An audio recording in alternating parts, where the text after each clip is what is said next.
សម័យនេះយើងកុំឆាប់ជឿគេពេកអីព្រោះមនុស្សឥឡូវពិបាកទុកចិត្តបើឆាប់ជឿគេពេកយើងនឹងមានការឈឺចាប់ហើយស្ដាយក្រោយជាក់ជាមិនខានព្រោះចិត្តមនុស្សពេលនេះធ្លាក់នៅក្រោមសិលធម៌និងគុណធម៌ខ្លាំង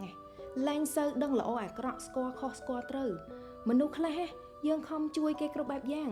ចុងក្រោយយើងមិនត្រឹមតែមិនទទួលបាននូវផលតបស្នងមកវិញហើយថែមទាំងនាំទុកទោសម្នេញដាក់យើងវិញទៀតបើការរាប់អានគ្នាវិញកម្រណាស់មានអ្នកស្មោះជាមួយយើង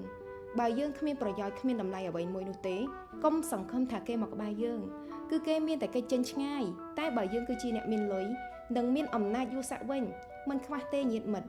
អញ្ចឹងសូមប្រយ័ត្នសូមព្យាយាមសាងខ្លួនឲ្យមានតម្លៃជានិច្ចមានតែអ្នកខ្លាំងទេទើបអាចជួយខ្លួនឯងបាននៅក្នុងសង្គមពេលបច្ចុប្បន្ននេះ